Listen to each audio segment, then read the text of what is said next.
10-10 गौ हत्या बस को लेकर आप सड़क पर बैठ गए। ये संदेश केंद्र की सरकार को देने का निश्चय गौ भक्तों ने किया था। 10-10-10 गौ हत्या बस 10 मार्च को 10 बजे 10 मिनट के लिए सड़क पर सब लोग आएंगे। आज भिलाई के छत्तीसगढ़ के भिलाई नगर में हम लोग यहाँ पर हैं और यहाँ पर क्षेत्र के विधायक और यहाँ के मेयर स्वयं भी उपस्थित हैं और बहुत सारी बड़ी संख्या में यहाँ पर गौ भक्त उपस्थित हैं। सब लोगों ने एक स्वर से मांग की है कि गौ माता को राष्ट्र माता घोषित किया जाना चाहिए और उनकी हत्या बंद होनी चाहिए। और साथ ही ये प्रण भी लिया है, करे जो गौ माता पर चोट कैसे दें हम उसको वोट।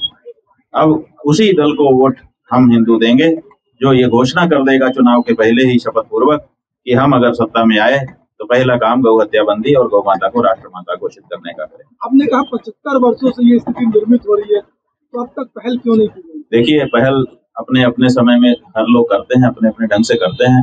अभी जब हम सत्ता में आए, माने शंकराचार्य के रूप में अभिषिक्त हुए, उसके बाद 1 ही वर्ष हुआ है, हमने ये घोषणा कर दी। तो अपने अपने समय में हर व्यक्ति अपने अपने ढंग का प्रयास करता है, सबने किया है। ये मांग बहुत पुरानी है और बहुत गंभीरता के साथ उठाई जाती रही है, लेकिन ये दुर्भाग्य है भारत देश का कि 100 करोड़ सनातन धर्मियों की आवाज भारत के लोगों के द्वारा चुनी गई भारतीय सरकारें नहीं सुन रही हैं और इसीलिए इस बार हमको कड़क होना पड़ रहा है।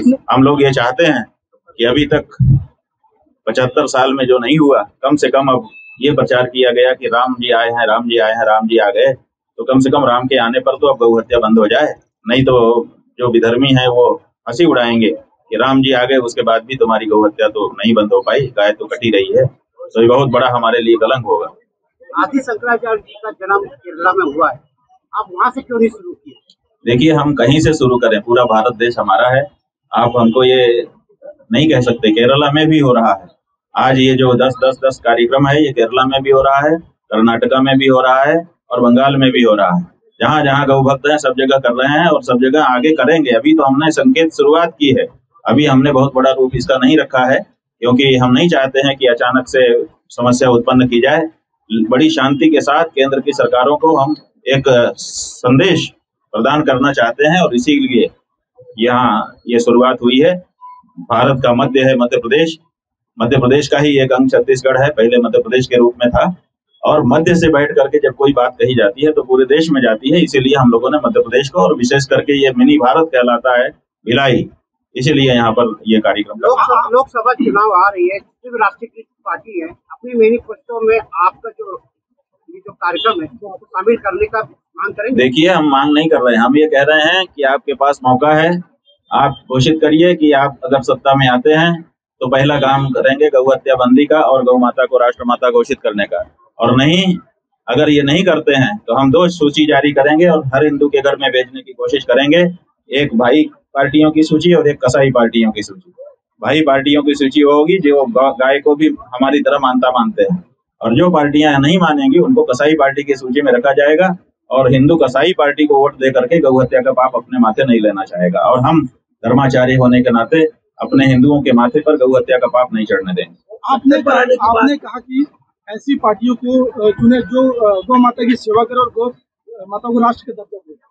हाँ, बिल्कुल यही कहा, ऐसी पार्टी को चुनिए जो गौ हत्या बंद करे और गौ माता को राष्ट्र माता के पद पर प्रतिष्ठित करके उनका सम्मान बहाल करे, पशु सूची से उनको हटाए और उनको राष्ट्र माता के रूप में प्रतिष्ठित करे। 75 वर्षों बंद करवाई। देखिए, अभी तो हमने सबको मौका दिया है, 2615 पार्टियां लगभग हैं, चुनाव आयोग में पंजीकृत है, सबको मौका है।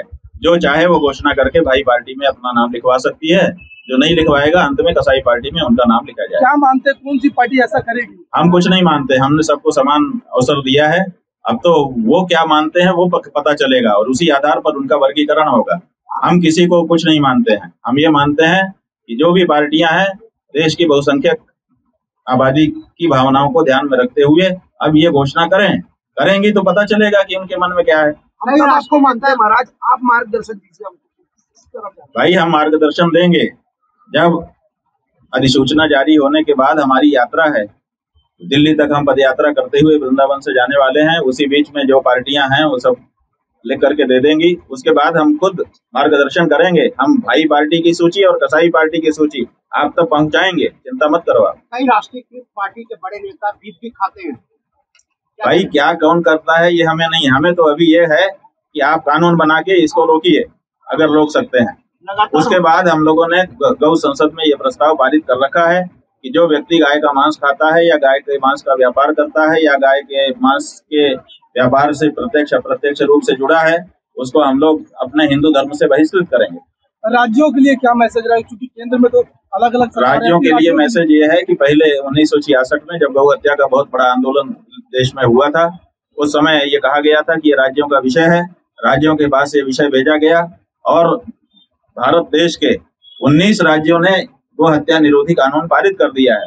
बहुसंख्यक राज्यों ने गो हत्या कानून पारित कर दिया है। इसीलिए केंद्र की सरकार का अब ये दायित्व है कि जब राज्य बहुमत से ये चाहते हैं कि देश में गौ हत्या न हो, तो फिर केंद्र सरकार अब क्यों नहीं कानून केंद्रीय बना रही है। यही हमारा कहना है। आपके छत्तीसगढ़ में गौ हत्या पर रोक है, ये ऐसा राज्य है जिसने ये कानून बना दिया है, लेकिन यहाँ नहीं मार सकते, यहाँ से ले जाकर के दूसरी जगह मार देते हैं।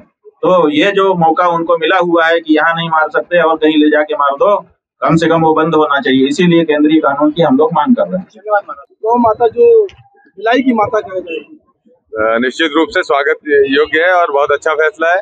और हम सब भारतीय एक दूसरे की आस्था में अपनी आस्था ढूंढते हैं और भिलाई एक ऐसा शहर है जहाँ हर धर्म जाति वर्ग के लोग रहते हैं और गौ माता भिलाई की माता के रूप में जो महापौर जी ने संकल्प लिया है, ये एक अच्छी शुरुआत है और ये पूरे भारतवर्ष तक पहुंचेगी।